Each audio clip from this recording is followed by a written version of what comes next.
The sound of laughter still echoed from the dining room when my phone began to buzz on the counter. I almost ignored it. Dad was making a toast, his voice steady and proud, and everyone was raising their glasses. But when I glanced at the screen and saw Mark's secure line, my chest tightened. My husband never called during family gatherings, not unless it was serious. I stepped into the hallway, away from the noise. "Hey, honey," I whispered, smiling to hide the nerves. His voice came low, flat, urgent. "Where are you?" "At Father's birthday dinner." "Why?" "Take our son and leave, right now." The glass in my hand nearly slipped. "What? What's happening?" "No time to explain, just go." And then he hung up. The air seemed to freeze around me. For a moment, I just stood there, staring at the family photos on the wall. Dad in uniform, Mom smiling beside him, my little boy sitting on his lap.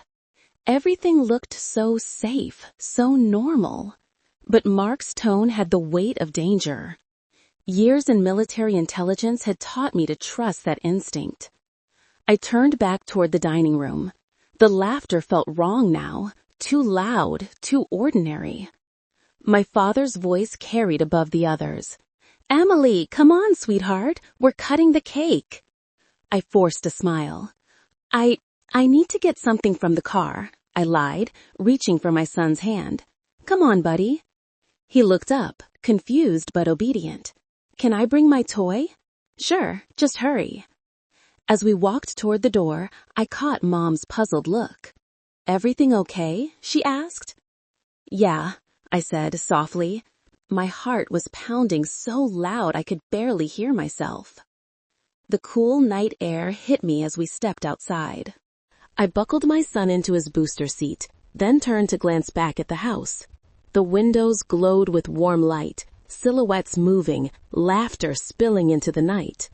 My father's shadow passed across the curtain. Then I noticed the SUV parked 2 houses down. Black windows, tinted, engine running, just enough to send faint white exhaust into the cold air. My breath caught. I climbed into the driver's seat, fingers trembling. Before turning the key, I checked the mirrors. The SUV didn't move, but its headlights flickered for a second, like a signal. I started the engine, heart hammering, and pulled out of the driveway. The laughter from inside faded behind me. My son asked, "Mom, where are we going?" I swallowed hard. "Somewhere safe, sweetheart." The rearview mirror showed nothing but darkness. Still, I drove faster. 5 minutes later, at the first red light, I reached into the glove box for tissues and froze. Inside was a small flash drive wrapped in a folded note. Mark's handwriting. "If I can't reach you again, trust no one, not even your father." The words blurred before my eyes. For a second, I couldn't breathe. My father, the man who'd raised me on honor, loyalty, country first. The light turned green. Horns blared behind me. I pressed the gas and kept driving, the paper trembling in my hand. I didn't understand anything yet.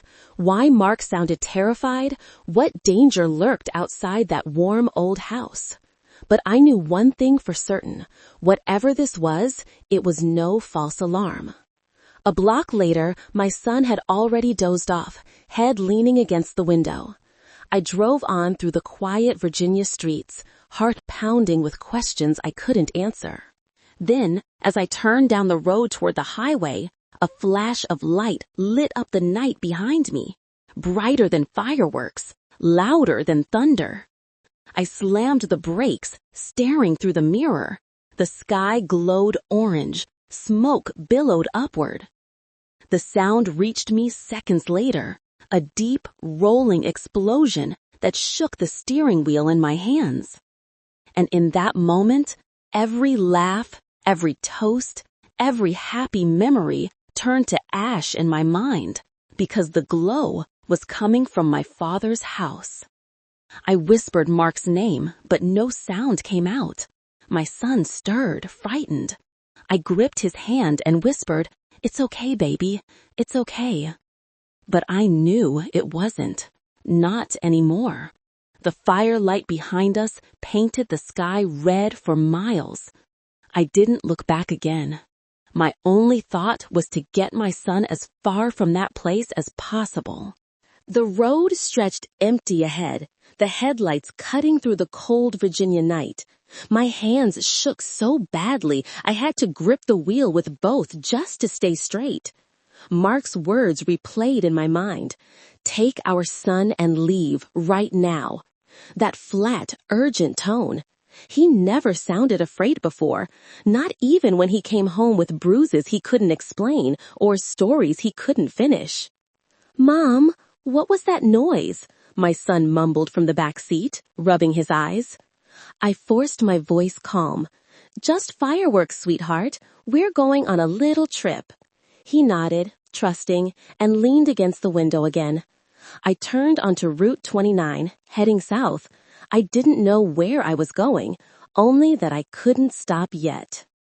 At the next gas station, I pulled over beside the pumps, but didn't turn the engine off. I needed to think. The folded note sat on the passenger seat beside me, its words burning through the paper. Trust no one, not even your father. I opened it again under the glow of the dashboard light. The handwriting was definitely Mark's, sharp, deliberate, written with the same black pen he used for classified reports. I'd seen that writing on debriefing files, mission logs, even birthday cards. Not even your father. It made no sense. My father was a retired Marine colonel, a man who ironed his shirts at 5 a.m. and stood for the flag even in his living room. He coached veterans programs, helped local charities, and scolded Mark for missing church on Sundays. How could I not trust him? I stared through the windshield, the low hum of the car filling the silence.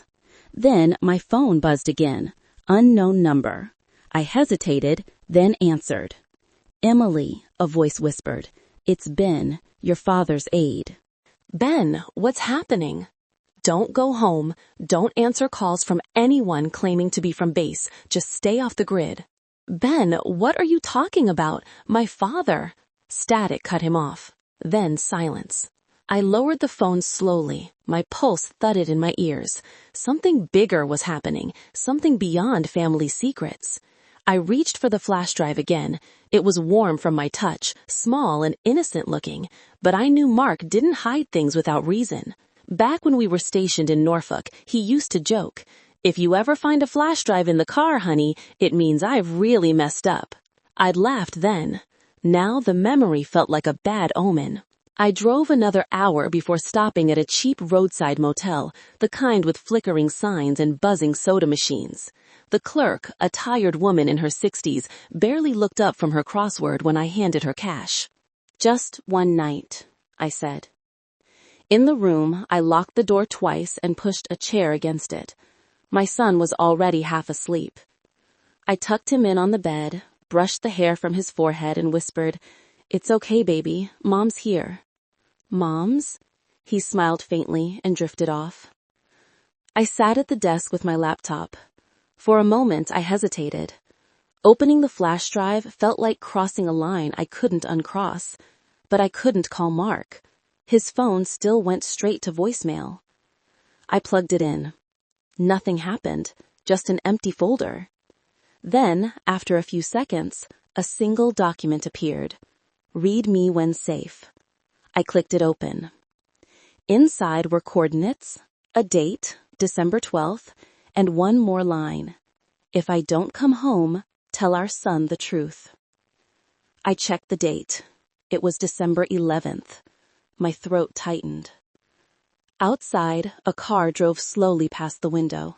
I turned off the lights. The silhouette of a man stepped out briefly to check something under his hood, then drove off again. Maybe nothing, maybe not. I closed the laptop, heart racing.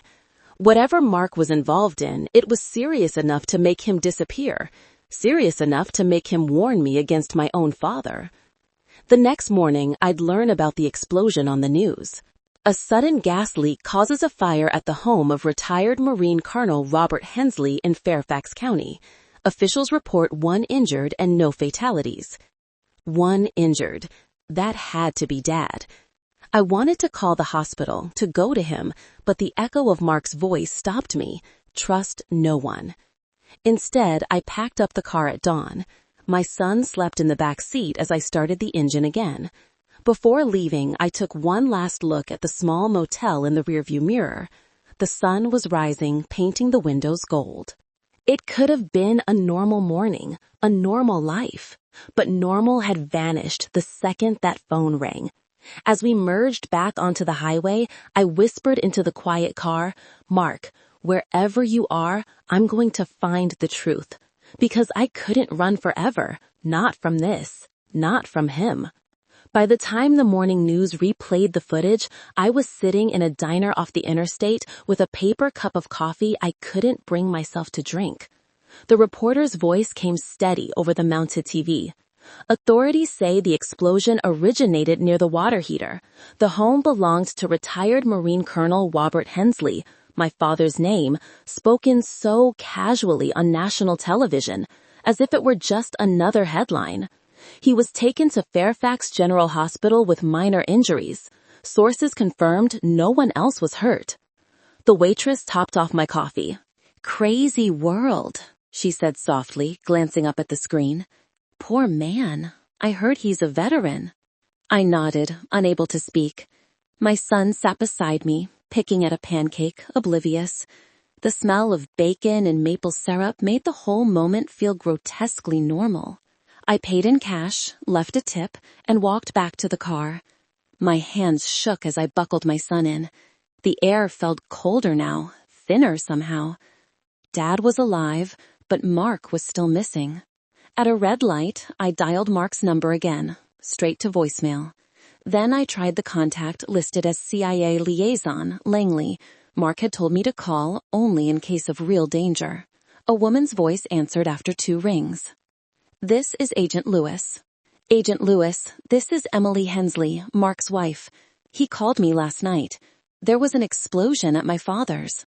"Mrs. Hensley, I'm afraid I can't confirm or deny your husband's current assignment." "This isn't about his assignment. He said we were in danger." "I'll log your concern. If your husband makes contact, inform us immediately." The line went dead. For the first time in years, I cried, not from fear, but from the realization that I was completely alone. By noon, I had checked into another motel 2 towns away. While my son watched cartoons, I sat on the bed scrolling through every online report about the fire. The official story was thin: gas leak, contained quickly, minor property damage. But photos told another tale: windows blown outward, the roof charred black. That wasn't a gas leak. It was a detonation. I read the captions again and again until one detail froze me. Investigators on scene declined to comment on the presence of unmarked vehicles near the property. Unmarked vehicles. Black SUV. My mind went back to that night, the exhaust misting in the dark, headlights flickering like a signal. I shut the laptop and reached for the flash drive again. There had to be something else. Maybe I'd missed it. I plugged it into my laptop, opened the empty folder, and typed, "Show hidden files." 2 new files appeared instantly, one labeled Project of Thesis, the other Contact List. I opened the first, a spreadsheet of coordinates, timestamps, and dollar figures, offshore transfers through shell companies. One column labeled Hensley Consulting, my father's firm. I felt my stomach drop. The contact list was worse. Several names of contractors and officers I remembered from Dad's retirement parties. People he'd mentored, respected, even called his boys. Next to some names, Mark had typed a single word: compromised. I stared at the screen until the letters blurred. Could Mark have been investigating Dad? Or was he being set up? That night, while my son slept, I scrolled through old messages between Mark and me. The last text he'd sent before all this was 2 weeks ago. Dinner at 6. Don't wake up if I'm late. Simple, ordinary, and yet now it felt like a ghost note. A soft knock startled me. I peered through the curtain. A man in a brown delivery uniform stood outside, holding a small padded envelope. Package for Emily Hensley. I didn't order anything. It's prepaid, he said, setting it on the ground. From Arlington. I waited until he left before opening the door. The envelope contained a single key and a typed note, Locker 47, Arlington Storage, Thursday, 6 a.m. My breath caught. Mark's writing again. This time printed, not handwritten. I recognized the way he capitalized the A, always slightly slanted left. Thursday was tomorrow. I sat there for a long time, listening to the hum of the air conditioner. My son turned over in his sleep, mumbling about his toy truck. Tomorrow, Locker 47. But another thought crept in. How had the package reached me here? I hadn't used my real name at check-in. Someone knew where I was.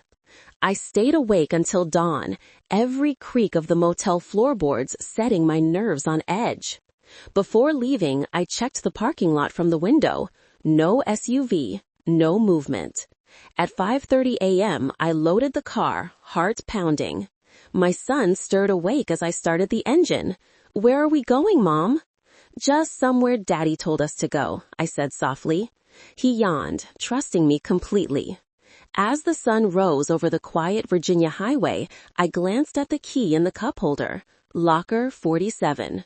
Whatever waited for me there would either save us or end everything. The drive to Arlington took less than 2 hours, but the rising sun washed the road in gold, but I saw none of it. My thoughts churned. Mark, Dad, the explosion, the flash drive.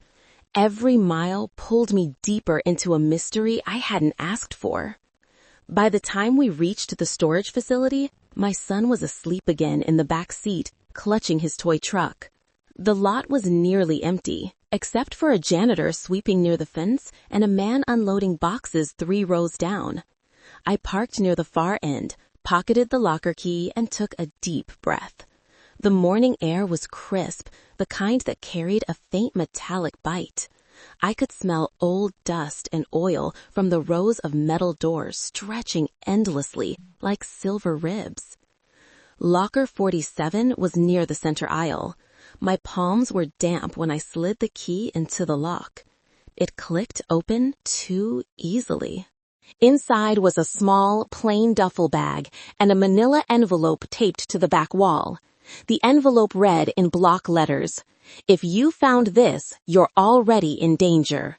My breath caught. I tore it open. Inside were photographs, dozens of them.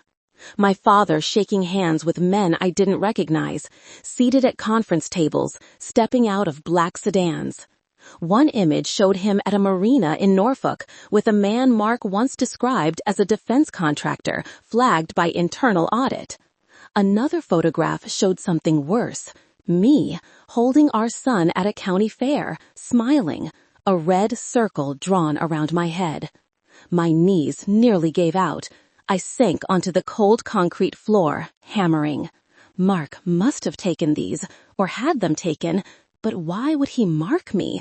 Why include me at all? Then I saw the flash drive taped to the back of the envelope, different from the first one, smaller, older. I plugged it into my laptop, right there on the floor using a portable hotspot to power it. A single folder appeared, Ephesus Recordings. The first audio file began with static, then came a familiar voice, Mark's, low and steady. If you're hearing this, Emily, I didn't make it out. The truth is bigger than either of us. Your father's company, Hensley Consulting, has been used as a front for transferring experimental weapons data to private buyers overseas. He doesn't know the full scope, but he's being used by men he trusts. I tried to stop it, but someone inside Langley burned my cover. I'm sorry. I pressed pause, trembling. My father? A traitor? No, impossible. But Mark's tone wasn't the voice of paranoia. It was the voice of a man with nothing left to lose. I hit play again. You'll find proof in the offshore ledgers under Project Ephesus. It's all there. If you can, take it to Internal Affairs. Ask for Agent Lewis. She's clean. But be careful, Em. Someone close to you already knows you're on the move. If it's not me at the door, don't open it. I sat there for a long time, unable to breathe. The early light filtered through the cracks of the door, dust floating like snow. It couldn't be true. My father had fought for this country for 40 years. He'd lost friends overseas. He'd carried guilt for things he never spoke about. He wasn't capable of this. And yet, part of me knew Mark wouldn't lie. Not about this. I drove to a quiet park a few miles away to think. My son ran to the playground, laughing in the cold morning sun. I watched him, and a strange calm came over me. This wasn't just about secrets anymore. It was about survival, and about what kind of world he would grow up in. I replayed Mark's words in my mind. Someone close to you already knows you're on the move. That evening, I parked outside the hospital. I needed to see my father with my own eyes. If there was truth here, I'd find it in his face. Inside, the smell of antiseptic hit me, sharp, sterile. I followed the hall to room 214. Dad lay propped against white pillows, a bandage on his arm, bruises along his jaw. His eyes brightened when he saw me. He said softly, voice still hoarse. Thank God you're safe. I heard you left right before the fire. I hesitated at the doorway. Yeah, I don't even know how to explain that. You don't have to, he said, reaching for my hand. It was an accident, gas leak in the basement. The investigators already cleared it up. I looked at him closely. There was no tremor of guilt, no flicker of deceit, just exhaustion. Yet something in me stayed cold.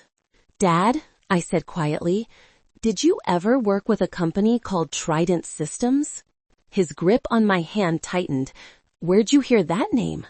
I froze. His eyes had changed, sharp, alert, like the Colonel I remembered from childhood. It's classified, he said finally. Emily, some things you don't want to dig into, you hear me? Then why did Mark call me last night? He frowned. Mark? He's not. Emily, there's something you need to know about your husband.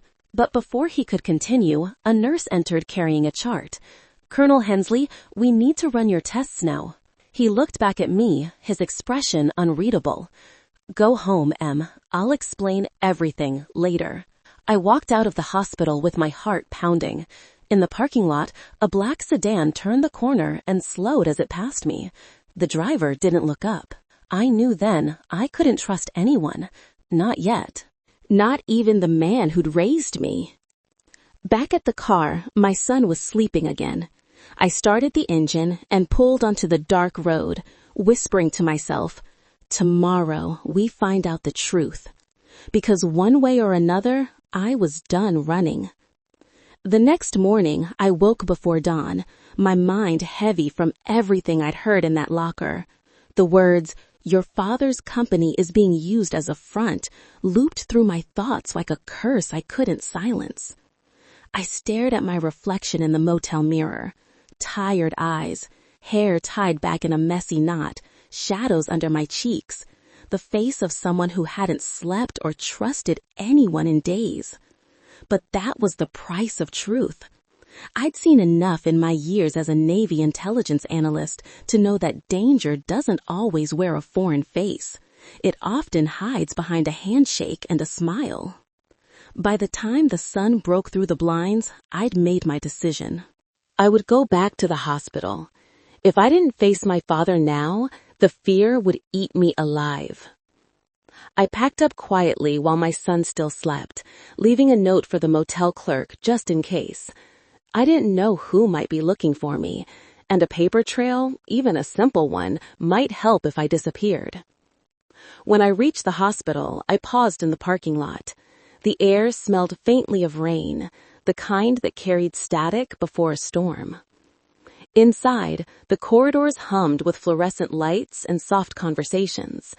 I followed the familiar path to his room, 214.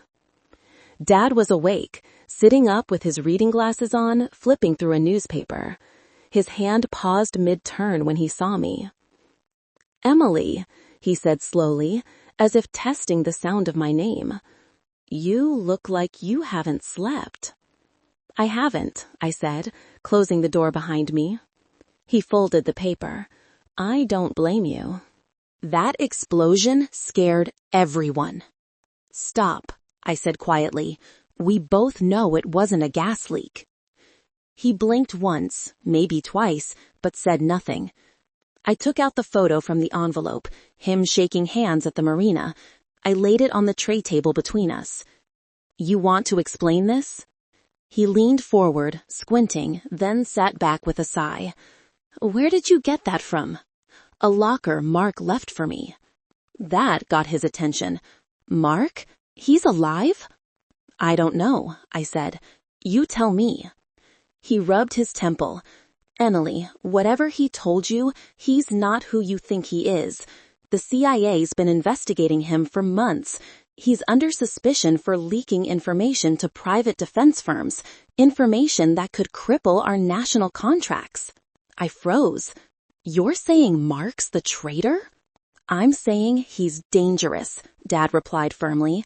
"He dragged you into something you don't understand.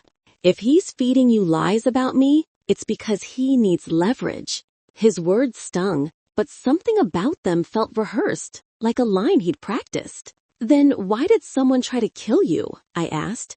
"If you're clean, why the fire? Why warn me to run?" His jaw tightened. "I don't know what he's told you, but I've spent my life protecting this country. You think I'd betray it for money? For power?" "I don't know what to think anymore," I whispered. We sat in silence for a long moment. The hum of the machines filled the room.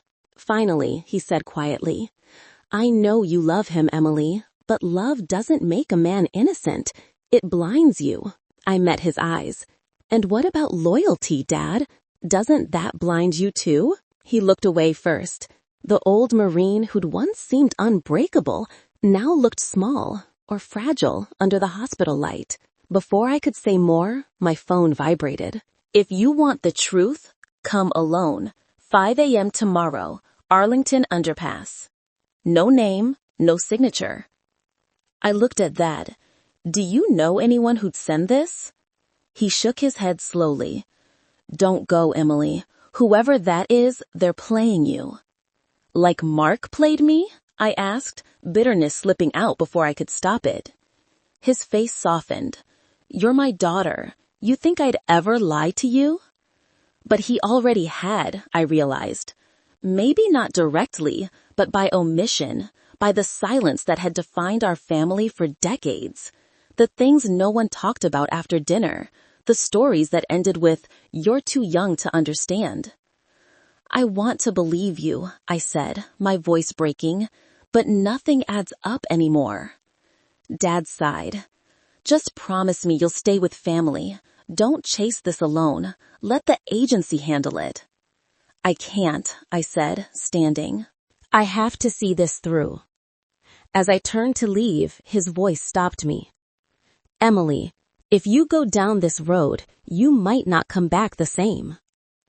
I looked over my shoulder. "Neither did you, Dad." Out in the parking lot, the rain had begun to fall in light, steady drops.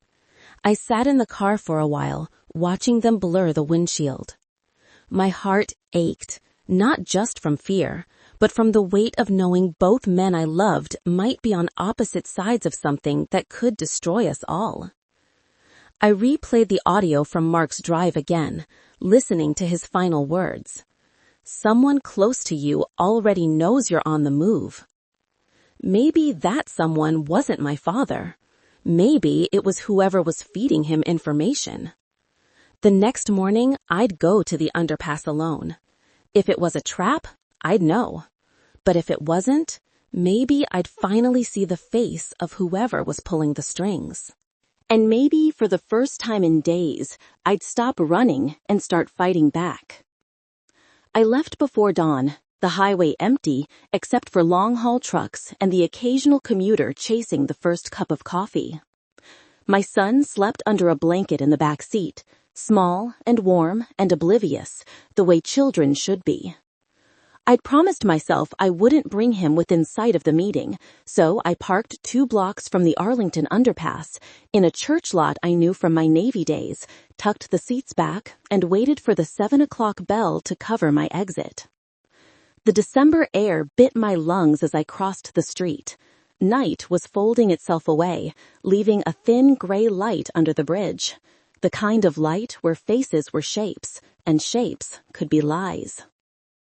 I did what Mark taught me years ago, back when we were young enough to joke about tradecraft. Walk past the sight. Keep going. Check reflections in dark glass. Loop.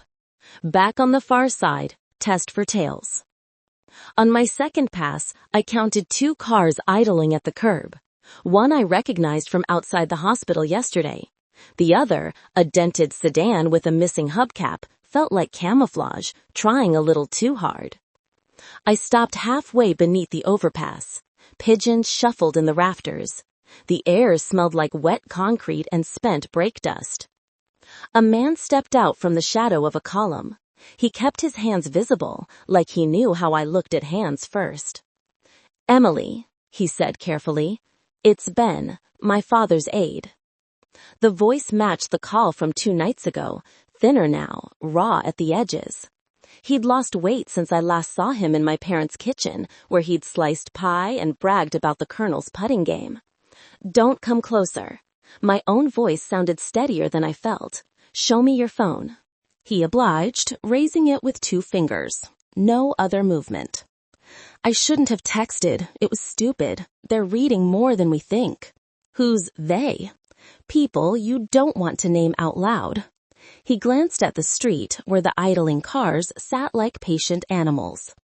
"You have the Ephesus files?" The name hit the air like a match.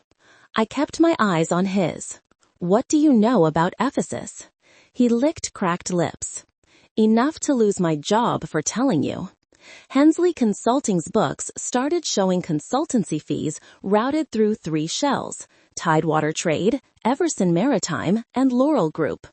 Dollar amounts didn't match deliverables. Then meetings after hours I'd never been briefed on. Your father thought they were donors for the Veterans Fund. He didn't see the rest. What rest? Hardware specs, trial footage, naval prototypes. He swallowed. "Emily, your father is not the man selling anything. He's the man they're using to make it look like he blessed it." Wind knifed through the gap in the wall and pushed grit across our shoes. The pigeons shifted again, unsettled. "Why call me?" I asked. "Because you'll do what the agency won't. You'll choose truth over turf." He took a slow breath. "And because Mark asked me to." My heart stumbled. "You've seen him?" Ben shook his head. "He slipped me this before he vanished." From inside his jacket, he withdrew a battered green notebook, standard issue field journal, the kind they sell by the carton at federal auctions. The elastic was frayed, edges swollen with damp. He said, "If I don't come back, she'll find what I couldn't carry." He held it out. I didn't move. "Set it down," I said. He obeyed, kneeling to place it near the column. When he stood, the pigeons clattered, and I heard a door click open on the street. The dented sedan's driver stepped out, phone to his ear, pretending to argue with no one. The other car's windows stayed dark. "They're early," Ben breathed. "You weren't followed." "Not by choice." I slid the notebook into my tote without looking down. "What's in there?" "Names, times, a meet at the Trident Systems Marina in Norfolk with a buyer labeled Whitaker." The name rang a long, low bell in memory. Cal Whitaker. My father's business partner for 6 years. Sunday golf, Christmas baskets. The man who carried my father's eulogy at a fundraiser and cried on the microphone when a neighbor's son didn't come home from Kandahar. He's the one? The words came out strange, like I didn't trust English to tell the truth anymore. "He's at least the bridge," Ben said. "Maybe the architect." "He masks his transfers through the veteran scholarship pipeline. It's elegant. Ugly, but elegant." From the corner of my eye, the phone-fighting driver ended his call and touched his ear, as if readjusting a bud. A door on the far side hissed. A third man slipped under the overpass, jacket too light for the weather, hands too deep in pockets. And the explosion? I asked. Not a leak. Ben's jaw worked. They wanted your father rattled and isolated. They wanted you blamed for fleeing. And they wanted you to call Mark so they could triangulate him when he called back. A train rattled overhead, turning our silence to tin. When it passed, the world felt emptier. What do you want me to do? I asked. Take the notebook to Internal Affairs. Ask for Agent Lewis. She's clean. If she won't meet you, go public carefully. But if you can stand it... He paused, choosing the words like a man choosing a last wish. Bring your father in on it. He'll never forgive himself if you fight this war without him. I almost laughed. You want me to tell him his best friend is selling our Navy out the back door? You want me to ask him to help arrest the man who's been at his table every Sunday for 6 years?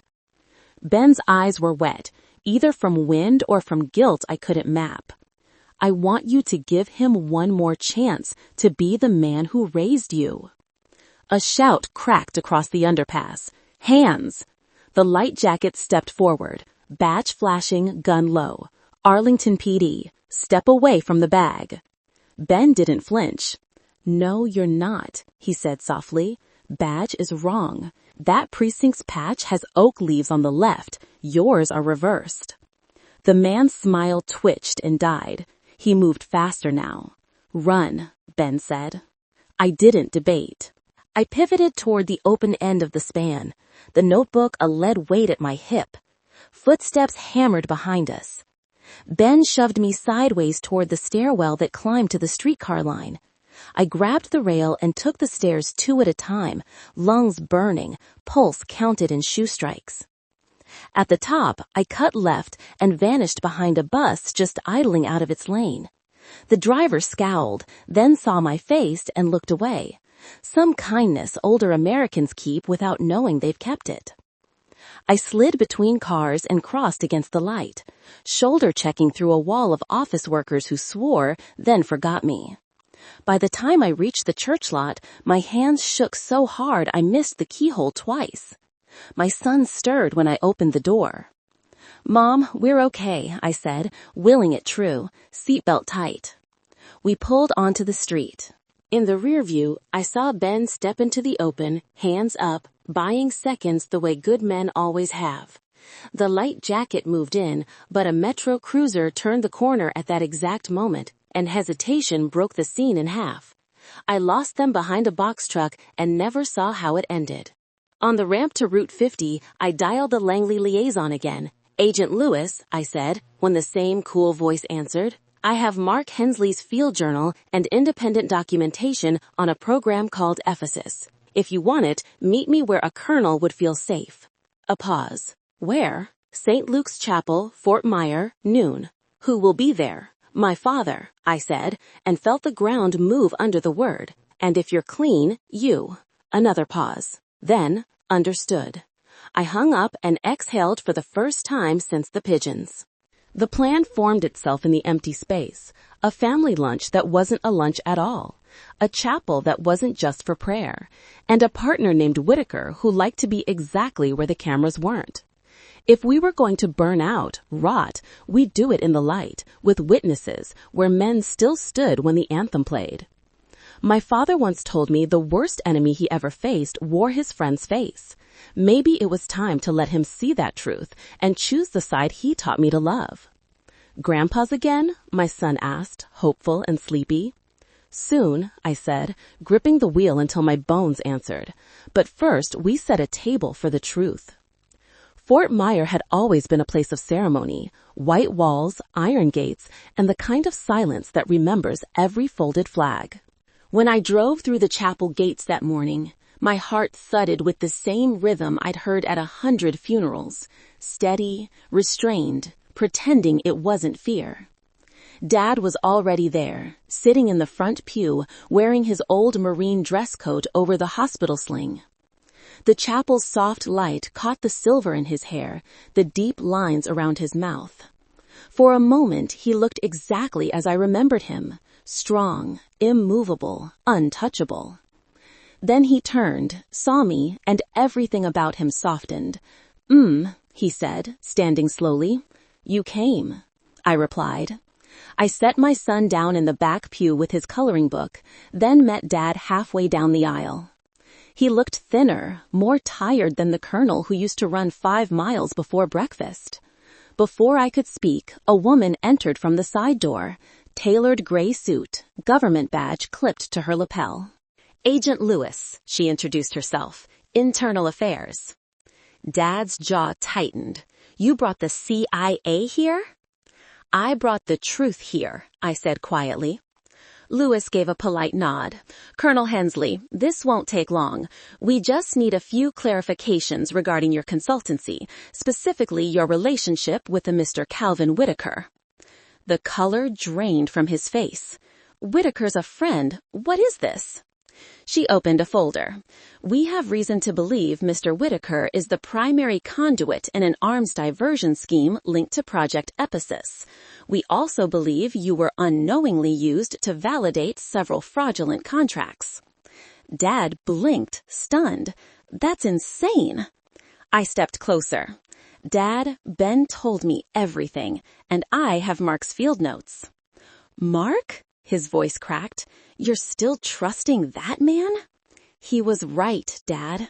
About Whitaker, about the shell companies, about the explosion. He shook his head, refusing the words. You don't understand. Whitaker saved my command more than once. He's... Colonel Lewis interrupted. If you truly believe that, I'd advise you to call him. Invite him here right now. He looked between us. His hand trembled slightly as he reached for his phone.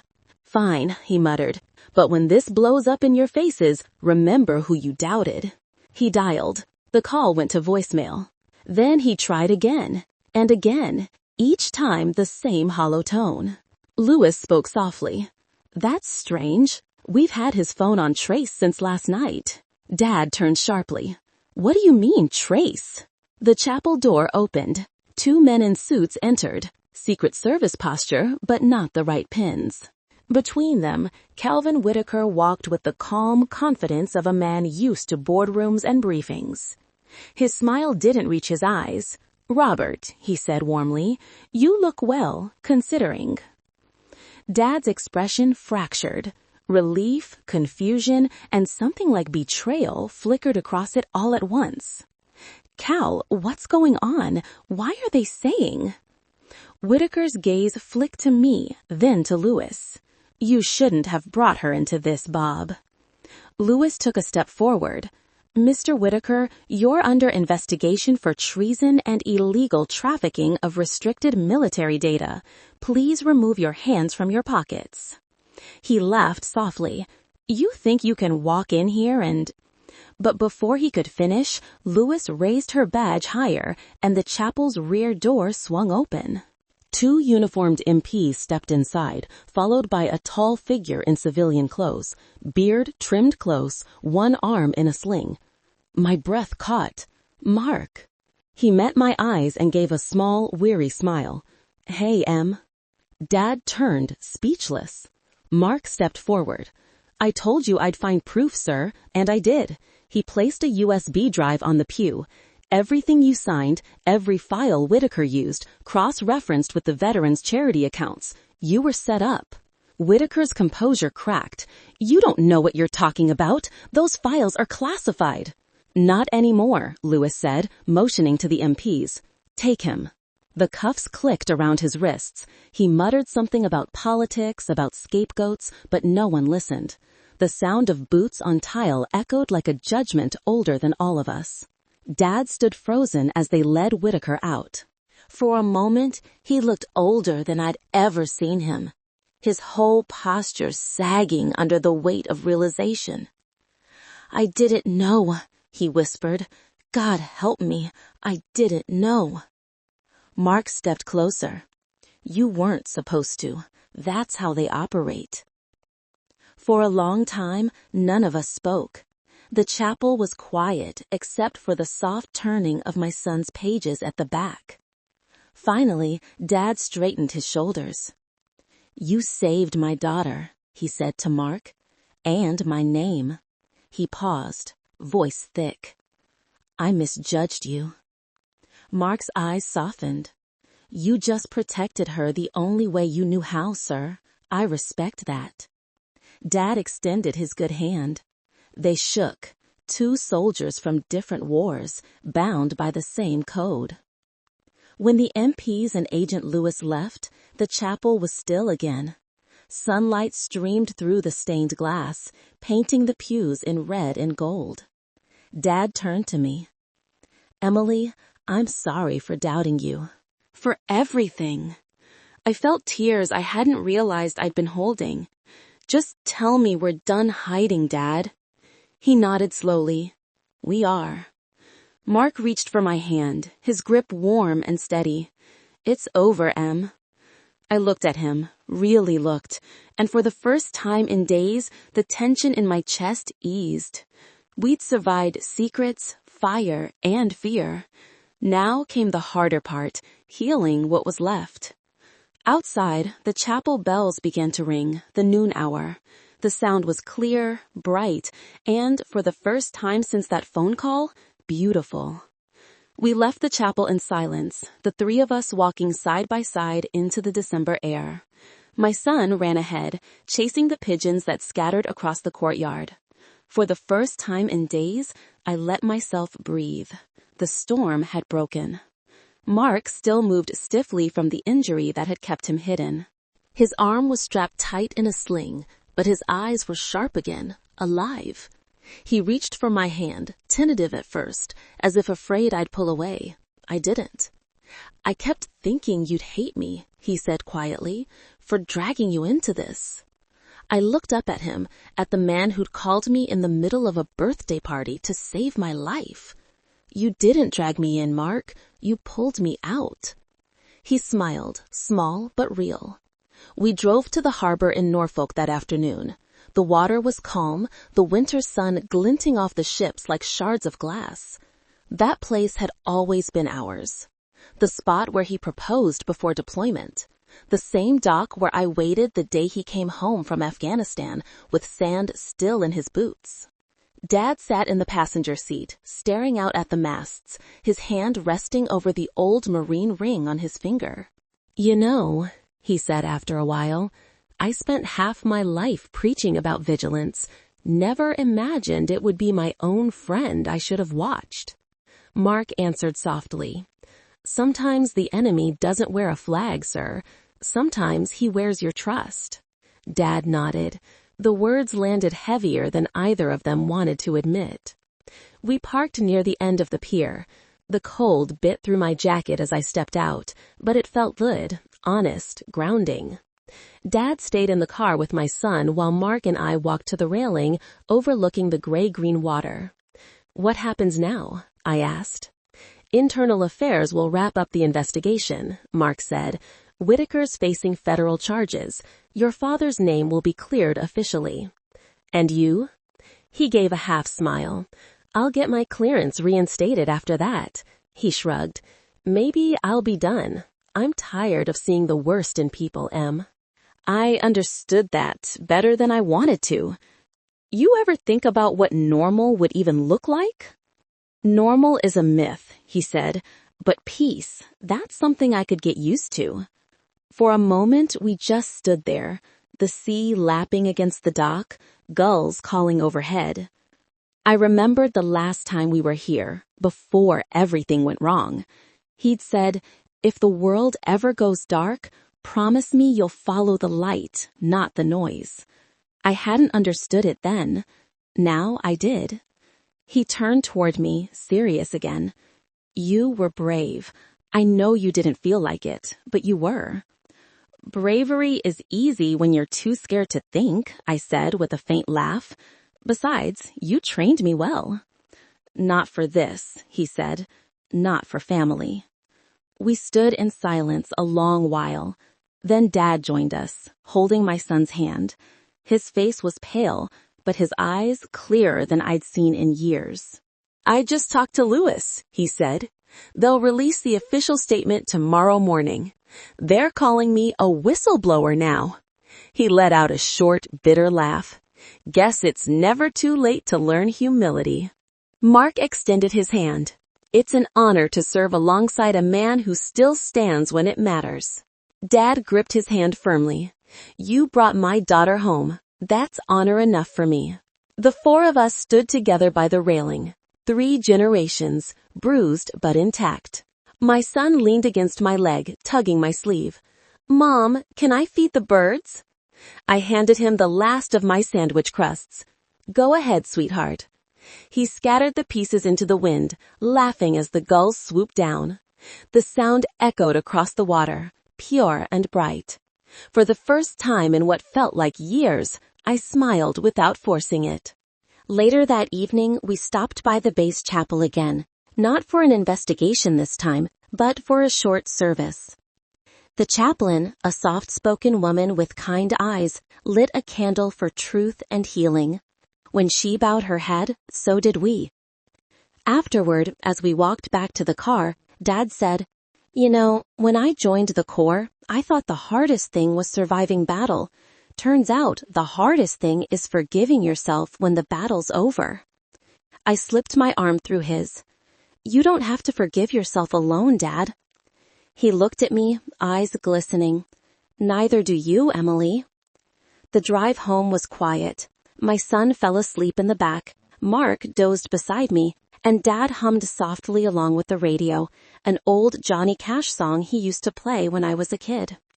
Somewhere between the verses, I realized how grateful I was for all of it, the pain, the fear, the revelation. Because sometimes the truth doesn't destroy a family, it rebuilds it. As we crossed the bridge into town, the harbor lights shimmered below, reflections dancing on the water. Mark stirred beside me. "You okay?" "Yeah," I said, smiling through tears I hadn't meant to shed. "I think I finally am." A month passed before the world started feeling steady again. The investigation ended quietly, the way these things always do when national security meets human failure. Whitaker pleaded guilty to several counts, cutting a deal that spared him a lifetime in prison. The agency cleared Dad of all wrongdoing, calling him an unwitting participant in a classified diversion scheme. I knew those words would haunt him longer than any headline. He stopped wearing his medals for a while, said they felt heavier than before. But every morning he'd still raise the flag in his front yard, slow, precise, hand to his heart, because honor wasn't about spotless records, it was about showing up, even after the world had bruised you. Mark recovered faster than the doctors expected. The agency offered him a desk position in Langley for his own safety. He declined. "I've had enough walls and locked rooms," he told me. Instead, he started consulting quietly for veterans' mental health programs. "If I'm going to fight," he said, "I'd rather it be for the ones who already did." As for me, I went back to teaching part-time at the community college, writing lectures on ethics and intelligence work. My students were young, idealistic, and fearless. I saw a bit of both my husband and father in them, the best parts of each. Life was still fragile, but it was real again. One Saturday, Dad called, his voice lighter than I'd heard in months. "Come over for lunch, Em. Just family this time. No explosions, no agents, no ghosts."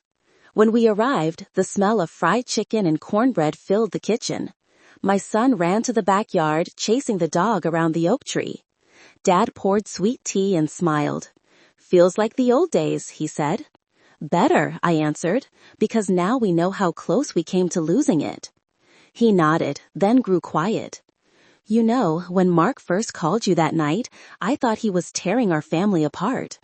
Turns out he was the only one holding it together." "I think he'd say the same about you," I said softly. He chuckled. "I doubt that, but I'll take it." Later, Mark joined us on the porch. The sun dipped low behind the hills, painting everything gold. My father dozed in his chair, my son asleep on his lap. For a long while, neither of us spoke. The air was still, except for the sound of crickets and the faint hum of a neighbor's radio. Mark took my hand. You ever think about how it all started? Just one phone call. I think about it every day, I said. It was the worst sound I ever heard, and the best thing that ever happened to us. He smiled. Funny how those can be the same sometimes. I rested my head on his shoulder. Maybe that's what life is, just learning which sounds to run from and which ones to run toward. He squeezed my hand. You always ran toward the right ones, Em. I wasn't sure that was true. I'd made mistakes, doubted the wrong people, trusted the right ones too late. But maybe that's what redemption really is. Not erasing the past, just learning how to live with its echo. The porch light flickered on. The flag in Dad's yard stirred in the breeze, catching the last light of day. I thought of everything we'd been through, the lies, the fire, the fear, and what it had given us, clarity, courage, forgiveness. And I realized something I hadn't understood before. The real revenge wasn't against a man or a system. It was against the silence that almost broke us. We'd faced it, spoken through it, and come out stronger. When the first stars appeared, I turned to Mark and whispered, You know, when all this started, I thought we were running for our lives. He smiled. We were. But maybe, I said, watching my father and son breathe in rhythm, we were really running back to them. He kissed my forehead gently. That's the only mission worth finishing. We sat there until the crickets outnumbered our words.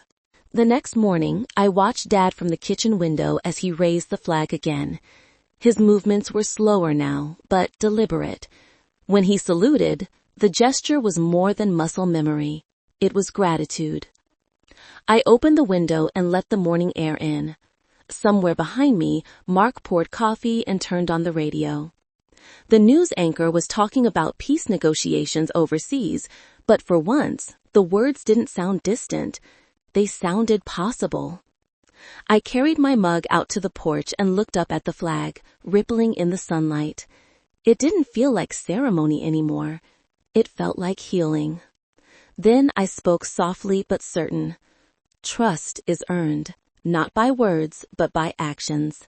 Patriotism means telling the truth, even when it hurts. And forgiveness is the courage that keeps families alive. If anyone had told me a year ago that I'd find peace after betrayal, I'd have laughed. But now I knew. Peace doesn't come after the fire. It's what you build from the ashes. So if you're listening right now, wherever you are, call someone you love. Tell them what you couldn't say yesterday, because sometimes one phone call really can save everything. And if this story touched you, share it with someone who needs to hear it. Maybe it'll remind them that even the darkest nights can end in dawn.